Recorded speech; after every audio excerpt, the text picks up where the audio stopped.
அப்புறம் 10ஆம் வகுப்பு தேர்வு முடிவுகளும் 12ஆம் வகுப்பு தேர்வு முடிவுகளை போன்று முன்கூட்டியே வெளியாகும் என்று தெரிவிக்கப்பட்டிருக்கிறது.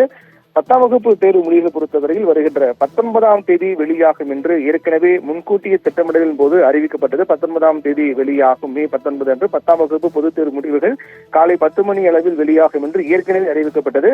ஆனால் திடீரென்று முன்கூட்டியே தேர்வு முடிவுகள் வெளியாகும் என்று தற்போது தெரிவிக்கப்பட்டது. இதே போன்ற 12ஆம் வகுப்பு பொதுத் தேர்வு முடிவுகள் கூட 9ஆம் தேதி வெளியாகும் என்று அறிவிக்கப்பட்டு அதற்கு முந்தைய நாள் 8ஆம் தேதி அன்றே வெளியானது. முன்கூட்டி ஒரு நாள் முன்பே 12ஆம் வகுப்பு பொதுத் தேர்வு முடிவுகள் வெளியாகின. அதே போன்று அப்போது முதலே 10ஆம் வகுப்பு பொதுத் தேர்வு முடிவுகளும் இதே போன்று முன்கூட்டி வெளியாகுமா என்ற ஒரு கேள்வி எழுந்தது. அது தொடர்பான ஆலோசனை கூட்டம் நடைபெற்று அதிகாரப்பூர்வமாக அறிவிக்கப்படும் என்று எதிர்பார்க்கப்பட்டது. அப்போது ஏற்கனவே திட்டமிட்டபடி 19ஆம் தேதி வெளியாகுமா அல்லது முன்கூட்டியே எப்போதாவது வெளியாகுமா, இன்று அல்லது நாளை தொடர்பான அறிவிப்புகள் வெளியாகும் என்றெல்லாம் தெரிவிக்கப்பட்ட நிலையில் 10ஆம் வகுப்பு பொதுத் தேர்வு முடிவுகள் நாளை மறுநாள் வெளியாகிறது. நாளை மறுநாள் காலை 10 மணி அளவில் 10ஆம் வகுப்பு பொதுத் தேர்வு முடிவுகள் வெளியாகின்றது. அதே போன்று நண்பகலில் 11ஆம் வகுப்பு பொதுத் தேர்வு முடிவுகளும் வெளியாக இருக்கின்றது என்று தெரிவிக்கப்பட்டது. 10ஆம் வகுப்பு பொதுத் தேர்வுகள் பொறுத்தவரையில் மார்ச் 28ஆம் தேதி முதல் ஏப்ரல் 15ஆம் தேதி வரை நடைபெற்றது. ஏப்ரல் 15ஆம் தேதி 10ஆம் வகுப்பு பொதுத் தேர்வு முடிவுகள் முடிவுற்ற நிலையில் அதற்கான விடைத்தாள்கள் திருத்தும் பணி என்பது ஏப்ரல் மாதம் 21ஆம் தேதி முதல் நடைபெற்று வந்தது. தற்போது விடைத்தாள்கள் அனைத்தும் திருத்தப்பட்ட நிலையில் தேர்வு முடிவுக்காக மாணவர்கள் காத்துக் கொண்டிருக்கிறார்கள். 10ஆம் வகுப்பு தேர்வு முடிவுகள் வெளியானவுடன் அந்த மதிப்பெண் அடிப்படையில் அடுத்த கட்டத்துக்கு செல்வதற்கான ஒரு திட்டத்தையும் மாணவர்கள் வகுத்து வைத்திருக்கிறார்கள்.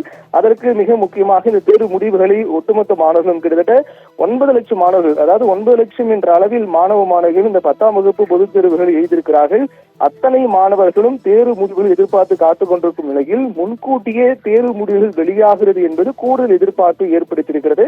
அந்த வகையில் தான் நாளை மறுநாள் 10ஆம் வகுப்பு பொதுத் தேர்வு முடிவுகள் காலையில் வெளியாகும் என்றும் அது கிட்டத்தட்ட 9 லட்சம் மாணவர்கள் எழுதிய தேர்வு முடிவுகள் காலை வெளியாகின்றது. அதற்கு பிறகு அன்றைய நாளே 11ஆம் வகுப்பு தேர்வு முடிவுகளும் வெளியாகும் என்றும் தெரிவிக்கப்பட்டிருக்கிறது. இந்நிலையில் முன்கூட்டியே 19ஆம் தேதி வெளியாகும் என்று அறிவிக்கப்பட்ட நிலையில் தற்போது முன்கூட்டியே விடைத்தாள்கள் அனைத்தும் திருத்தும் பணிகள் முடிவுற்ற காரணத்தால் முன்கூட்டியே இந்த முடிவுகள் வெளியாகுது என்று தெரிவிக்கப்பட்டிருக்கிறது. அதற்கு பிறகு இந்த மதிப்பெண்கள், மாணவர்கள் பெற்ற மதிப்பெண்கள் அடிப்படையில் முடிவுகள் தெரிந்த பிறகு அடுத்த கட்டமாக 11ஆம் வகுப்பு அல்லது வேறு ஏதேனும் வழியாக அடுத்த கட்ட கல்வி நோக்கி செல்வதற்கு மாணவர்கள் திட்டமிடுவதற்கு கூடுதல் காலம் இருக்கும் என்றும் எதிர்பார்க்கப்படுவதன் மூலமாக முன்கூட்டி வெளியாவதால் அதன் அடிப்படையில் தான் 19ஆம் தேதி வெளியாகும் என்று அறிவிக்கப்பட்ட நிலையில் தற்போது முன்கூட்டியே 10ஆம் வகுப்பு பொதுத் தேர்வு முடிவுகள் நாளை மறுநாள் வெளியாகின்றது. ஆபிரகாம்.